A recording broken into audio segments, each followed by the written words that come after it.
Yabe ake Kinshasa, bolobi après avoir akufeli mwana ake Kinshasa. Hey, Seigneur Jésus, Maman Béni la plus belle. Mais Yohan le plus beau? Non, Marie-Daniel t'arrive pas à la cheville. Alenga Yohani Benedict, mwena kalamba.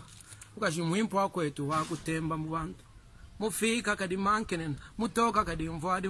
Chini chiwampesha Benedicta wa mancha, mana bintu bieba. Mamwenda wa Gabriela Anjo. Mukashi wa menji malonga buta. Mukashi wa kwenda nenda, mwimpo wa kuleja kubantu. Mwimpo wa kutemba kubantu. Atuka bino, vraiment naibi, mpote ba papa, ba mama, bandeko. Mpote barando na barandonete. Mpote batoyo balingaka rando na ba oyo balingaka rando te. Mpote ba jeune garçon na ba jeune fille. Mpote bana mike na ba bébé. Mpote ba Sainte Anoirite, Sainte Thérèse, Sainte Ingrid Kabongo. En Italie, un homme de 99 ans a divorcé de sa femme de 96 ans après 77 ans de mariage parce qu'il a découvert une liaison qu'elle a eue dans les années 1940. Papy revanchard. En fait, je sais pas trop quoi dire. D'un côté, elle l'a trahi. Elle l'a trahi. Peut-être qu'il y a eu d'autres liaisons durant toutes ces années. Mais d'un autre côté, il y a prescription, papy. Elle t'a trompé en 1940. On est en 2023. C'est comme pas vu, pas pris, ça. Hein. Je suis désolé. Hein. Même si tu l'as pris, c'est trop de temps après. Ça compte pas. Et franchement, à 99 ans, tu vas divorcer pour aller où? Après, c'est son choix, hein. J'accepte. Mais à 99 ans, tu vas aller où? Je sais pas, moi. Ah, lui, vraiment, c'est un papy revanchard. Ah, il rigole pas. Il est droit dans ses baskets. Une faute, c'est une faute. On punit. Il n'y a pas de tolérance, il n'y a pas de prescription, il n'y a rien. On punit. Vous auriez fait ça, vous? En tout cas, bino, Benita, azo kembisa bino vraiment, nandenga osagana te. Bon, confirmer Benita abota. Donc, azaki na zemi akufeli mwana. Ba preuve sa te, bo confirmer kaka na maloba.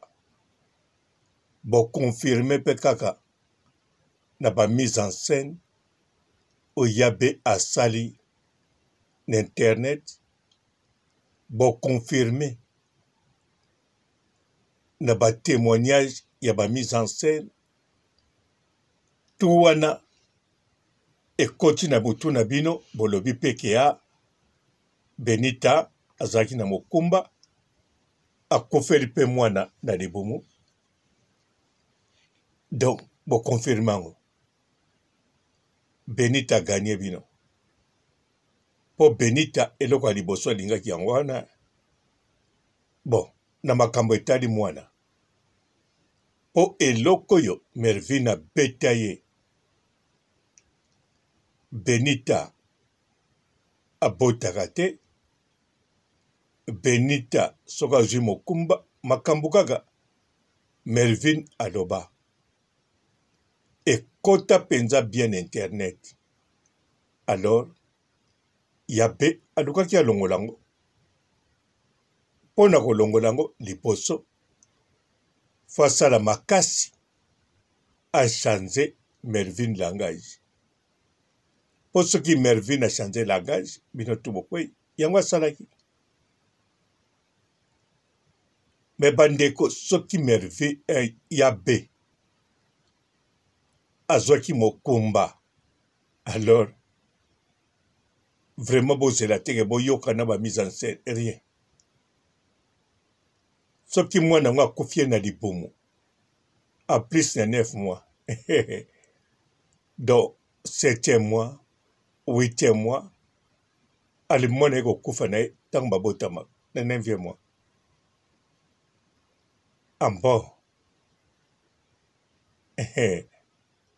alepa beti na mwana yango akufaki 2 semaines na libumu to 10 jours nsima babimisi ye bongo te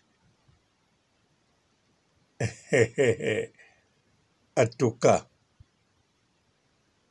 bandeko tokende sikoyo na likambo nini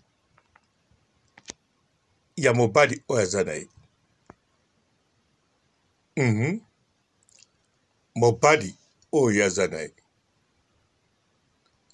bandeko ya mobali oyo ya baza na ye nazoloba bandeko bavrai bandeko ya mobali surtout baoyo yo bozalaka na contact na ye boza mpe na relation ya bien na ndeko na bino boza mpe na relation ya bien na Benita na yebi bokosana liboma te tout d'abord na couple wana yabe moto amemaka rythme ye moto wana contrôle ya couple bokanisa te mpo yabe avandi na France atiki mobali akendeke Dubai mobali wana kokima ye mobali yango azosente yabe aza kaka langwe yabe bolingo kaka poza na mobali ya jeune azodepense akolela un jour bandeko na logique des choses makambo zoloba eza bien ekokozala mpe bongo mais siko mpo na yabe eza bongo te yabe soko akota kelasi atanga makambo atanga na classe eza pamba yabe na bomoi na ye ti mokolo lelo oyo atanga bien ezali cerveau ya mibali yabe na bandelia oyo atanga bien 1 plus 1 égale 2 donc oyo ezane na mutu ata aza na kweti ata komi na liboma akozala nango contrôle ezali cerveau ya mibali do bana mibali eza mabe te oyeba bana mibali bien otanga cerveau na bango me pa yabe atanga bino penza abakisa kotanga mibali mpo na kanda na bino yabe aza mwana mwasi moko azalaka na kanda ya mibali niveau moko un jour akotubela yango kaka na église bon na vraie église na vrai pasteur oyo akocroire mpo ntango nazoloba azalaka na kanda mibali kotisa na bapaster kotisa bajare nyonso ya mibali kotisa kobosana mpe te quelque garçon to garçon moko parmi bakina père oyo bakangaki boyoki nga bien parmi bakina père ya big boy ya Isaac Kabakaba kuna mpe yabe aza na mutu aleka yabe Benita mobali oyo yo ntango yabe bazolinga na ye to yabe azolinga ye yabe aza na plan tout ayebi modele akoko détruire mobali oyo okawu soki likambo yali do yabe atiaki bolingo te liboso eloko atia liboso na kodétruire ye ndenge nini ntango akomeka kosala boye bozomona atrompe ya bazomona yango pamba au contraire azomona yango bien yango asololaka na basi yango hermo azotete bango so ndenge nini azokotela kaka mobali kote kuna ye moko ayebi ntina azosala yango me ngai nayebi nyonso wana ezali biloko oyo ye ayebi ekokosalama mpe sa prepara modele ya kogere yango mpo mobali oyo Ramsey aza na eka victime pa yabe epuis yabe azalaka na likambo ya tante un jour une minute un an 5 ans 10 ans elobelaki rien ye kaka a vivre novelas modele ye aorganize yango bandeko ntango azala na yansa ntango video wana ebima azosala makambo elengi na moto ya comédien ye mpenza moto alingi ebima alingaki esala makambo esalaki pa yebaki yansa akoboya ye te soki mpe komaki aboya ye ayebi azalaki prepare à tout ayebaki mpe kobima na ndako wana mokolo wana te soki mpe esengaki abima na mokolo wana ayebi oyo so alinga kosala aprepara à tout bagere oyo bozwa komona conflit abundi na ndako na bana yansa oyo baye kobundisa ye bato to wana manipula bango ntango mosusu bana wana na vi na bango na babunda te ayebi tout. Donc yansa mpe aza ne victime ya liboso te na vi mpo kaka ye nde moto alongoli afrika yeni na poto victime ya mibale eza nango mpe oyo azorenie te Ramsey azolia na Kevin Issa bisika moko akanisi bakokani na Kevin Issa non Kevin Issa copine Maria Tumba ye moko homme d'affaires yaza victime utilisé na falanga nanga Ramsey utilisé na falanga nanga utilisé na falanga nanga ya base na contrôle total pe ye moko ayebi eloko akosala na Ramsey ezosenga kaka teke Ramsey akufa to likambo nini na mabe esalamaka non akoko nyonge kaka bongo modele aza na esengo azo nyonge ndenge alingi mpo yabe oyo eza nango babolingo te eza konyonga revanche na mibali yabe asalaka revanche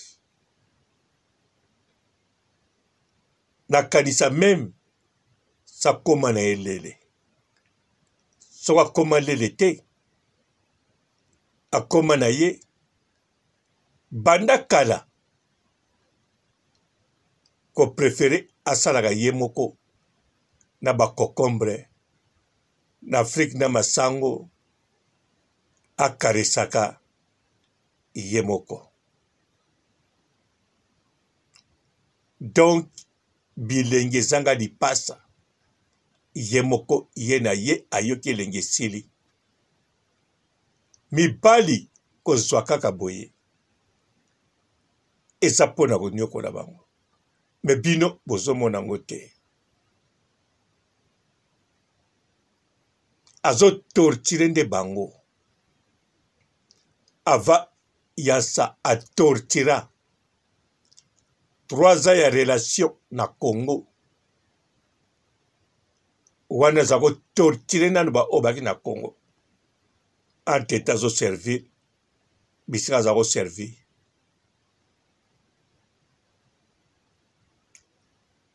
A komi na ndako ya sa. A tortire ye. A bendi azaki na. Na kati wana. Ezape na bato aluka tortire bakimaka. Na kanisa boyoka ye moka loba. Abima pe na ba ex-ne mibale. Yansape ayebi yango. Pour à se satisfaire. Te. Yabe aza mwasi kitoko. Ayebi kodrage pe badragaga. Pour ne se satisfaire. Kaka soka koti na marché à Sarcelles. Bako cheritoy. Atamboli na kati ya Paris na veni ya kote ya Strasbourg Saint-Denis. Bako cheritoy. Toi jiba garçon à louer. Bakutaka na bango 50 €. Telema wana. Kote basala suki ezala. Soko solisi kaka. Olebo ningola la naye. Ako sengo 150 €. Bokoko kitati na 50 €. Na yebi bango. Na moma obazali.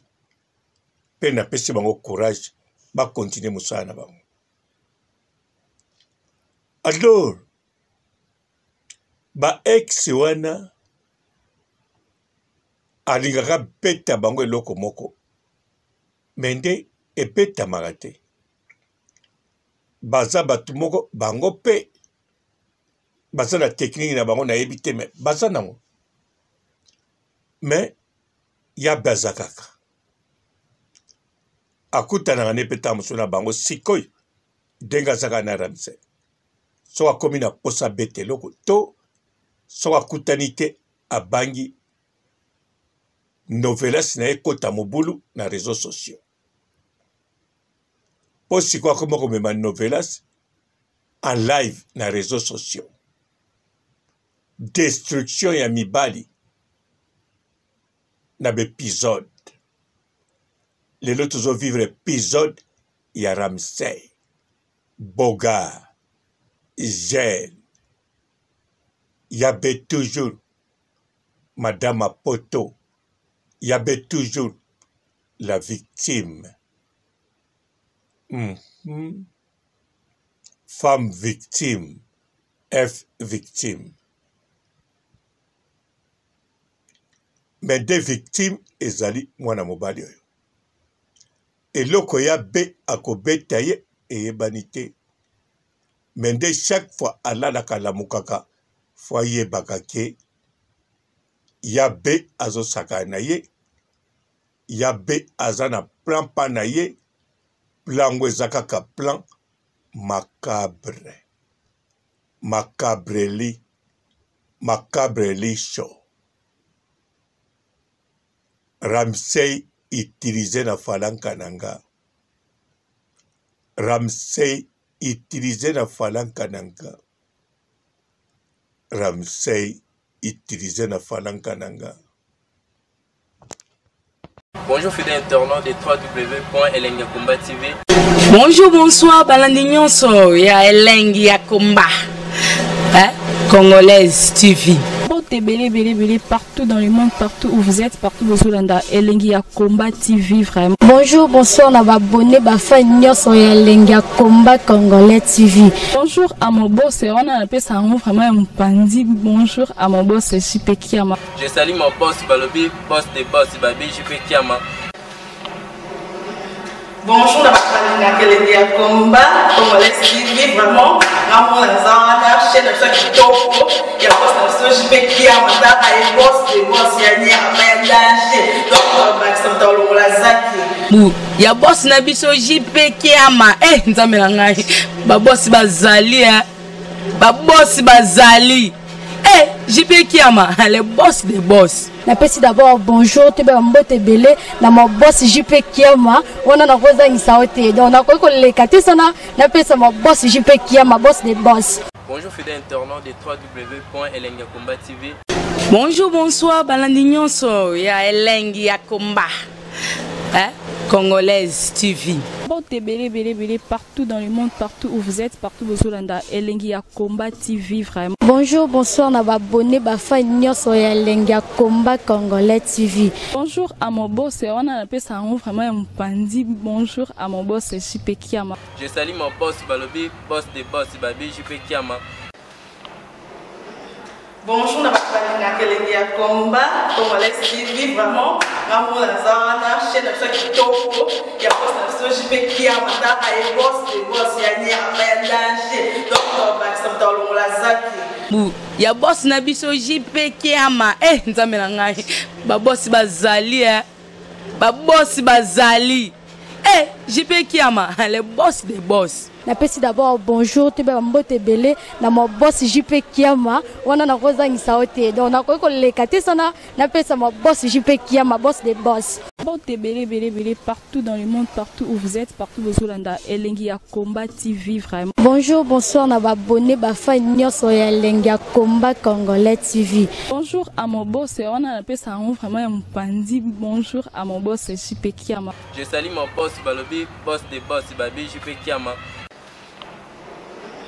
Bonjour, na Elengia Komba Congolais TV, vraiment. Maman Lazana, chaîne de ça qui topo, il y a boss de JP Kiama, et boss de boss, il y a ni à danger. Donc, ça me donne la zaki. Ya boss na biso JP Kiama nzambe na ngai ba boss bazali ba boss bazali JP Kiama le boss des boss. Napesi d'abord bonjour te ba mbote belé na mo boss JP Kiama wana na kozangisa ote donc na ko lekate sana napesa mo boss JP Kiama boss des boss.